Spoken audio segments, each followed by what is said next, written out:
Oke teman-teman, sebelumnya kita sudah membahas Suristar Belajar TWK CPNS 2026 part 12 ya teman-teman. Kali ini kita akan lanjut ke part 13.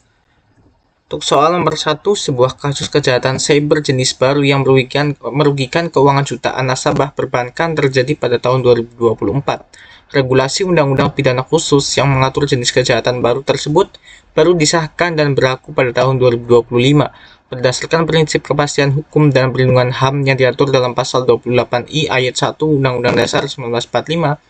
Proses hukum terhadap pelaku kejahatan cyber yang dilakukan pada tahun 2024 tersebut adalah A. Pelaku dapat dijerat langsung menggunakan Undang-Undang Baru tahun 2025 tersebut demi memuaskan rasa keadilan publik yang dirugikan. Yang B. Pelaku tidak dapat diadili sama sekali dan dibebaskan dari segala tuntutan hukum karena negara tidak boleh menghukum siapapun. Yang C. Kasus tetap diproses hukum dengan mencari analogi hukum dari Undang-Undang Pidana Umum (KUHP) yang sudah berlaku pada saat perbuatan dilakukan tahun 2024 karena hukum Indonesia menganut asas non-retroaktif tidak berlaku surut untuk perlindungan konstitusional seseorang. Yang D. Menunda persidangan pelaku hingga 50 tahun ke depan agar kasusnya terlupakan oleh publik. Atau yang E. Meminta Presiden mengeluarkan dekret khusus untuk menghukum mati pelaku tanpa melalui proses peradilan formal. Oke, next ke pembahasan ya teman-teman. Di sini pasal 28I ayat 1 Undang-Undang Dasar 1945 menegaskan bahwa hak untuk tidak dituntut atas dasar hukum yang berlaku surut non-retroaktif adalah hak asasi manusia yang tidak dapat dikurangi dalam keadaan apapun. Ini adalah pilar utama legalitas hukum pidana atau nullum dilectum nulla pena sine previa legi punale. Undang-undang baru tahun 2025 tidak boleh ditarik mundur untuk menghukum perbuatan tahun 2024 seperti pilihan A, namun pelaku tidak berarti dibebaskan begitu saja. Pilihan B. Aparat penegak hukum wajib mencari pasal-pasal pidana umum yang relevan seperti pasal penipuan atau pencurian dalam KUHP atau UU ITE lama yang sudah eksis saat kejahatan itu terjadi. Pilihan C. Untuk menjamin kepastian hukum dan keadilan berjalan beriringan. Jadi jawabannya C teman-teman. Kasus tetap diproses hukum dengan mencari analogi hukum dari Undang-Undang Pidana Umum atau KUHP yang sudah berlaku pada saat perbuatan dilakukan tahun 2024 karena hukum Indonesia menganut asas non-retroaktif tidak berlaku surut untuk perlindungan konstitusional seseorang. Oke, next ke soal nomor 2 part 13 teman-teman. Pada 22 Oktober 1945, Kiai Haji Hashim Asy'ari bersama para ulama Nahdlatul Ulama mengeluarkan fatwa resolusi jihad yang mewajibkan setiap muslim yang berada dalam radius 94 km dari posisi musuh untuk ikut bertempur melawan tentara sekutu dan Nica yang ingin menjajah kembali Indonesia. Dampak sosiologis historis terbesar dari peristiwa ini terhadap jalannya revolusi kemerdekaan Indonesia adalah A. Membakar semangat perlawanan massa rakyat secara masif dan melintasi batas strata sosial yang menjadi pemantik utama meletusnya pertempuran heroik 10 November di Surabaya. Yang C.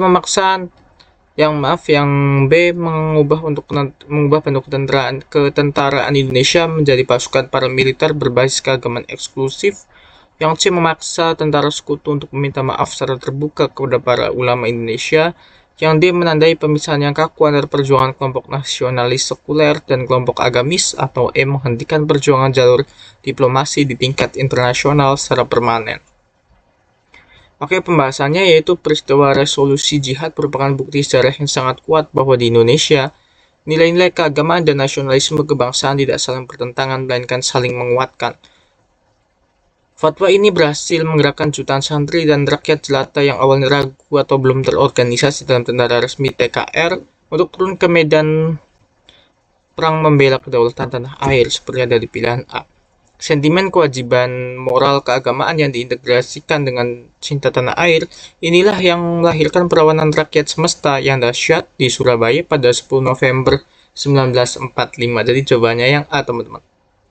Membakar semangat perlawanan masyarakat secara masif dan melintasi batas rata sosial yang menjadi pemantik utama meletusnya pertempuran heroik 10 November di Surabaya. Seperti itu teman-teman.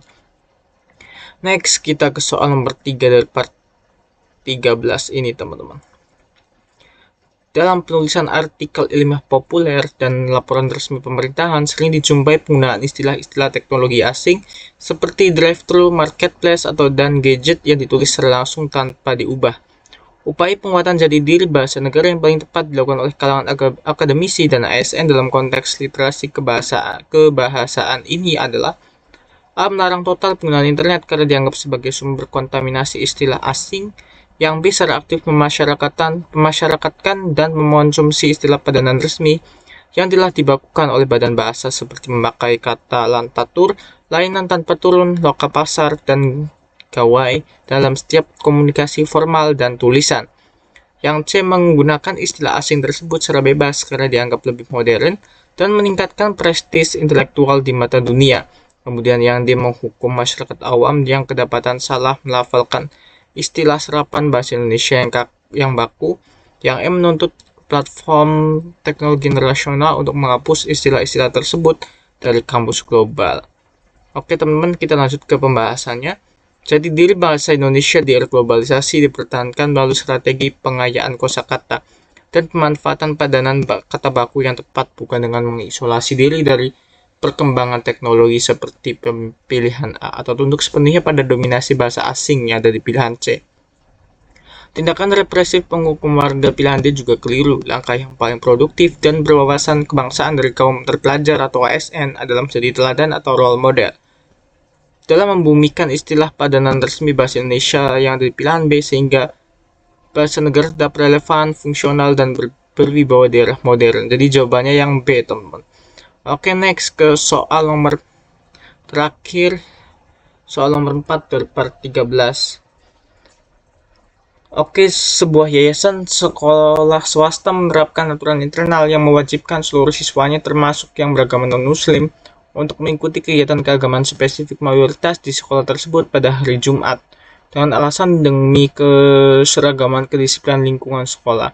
Tinjau dari prinsip nasionalisme inklusif dan persatuan bangsa, tindakan pihak sekolah tersebut adalah A. Dibenarkan karena lembaga swasta memiliki hak otonom mutlak untuk melaksanakan aturan apapun di internal areanya. Yang B. Keliru karena mencederai kemajemukan bangsa dan hak kebebasan beragama siswa yang dilindungi konstitusi, serta berpotensi menumbuhkan benih intoleransi sejak dini. Yang C. Tepat agar siswa minoritas dapat segera berasimilasi total dan melupakan identitas agama asalnya. Yang D. Dapat diterima asalkan pihak sekolah memberikan insentif berupa nilai akademik yang tinggi bagi yang patuh. Yang E. Sah selama tidak ada komplain tertulis langsung yang masuk dari Kementerian Agama Pusat. Oke, kita lanjut ke pembahasannya, teman-teman. Nasionalisme Indonesia berdiri kokoh di atas pilar Bhinneka Tunggal Ika yang menghormati pluralisme sebagai kekayaan bangsa, bukan keseragaman paksa atau homogenisasi. Memaksa siswa mengikuti ritual agama yang berbeda dari keyakinannya, pilihan B, melanggar pasal 28E ayat 1 dan pasal 29 ayat 2 UUD 1945. Lembaga pendidikan baik negeri maupun swasta wajib menjadi inkubator toleransi yang menanamkan rasa saling menghormati di tengah perbedaan demi menjaga integrasi sosial dan kedamaian bangsa jangka panjang. Jadi jawabannya yang B ya teman-teman. Oke teman-teman, mungkin sekian pembahasan kita part 13. Semoga apa yang kita sampaikan bisa bermanfaat dan jangan lupa untuk like, komen, dan share-nya ya teman-teman. Sekian, terima kasih.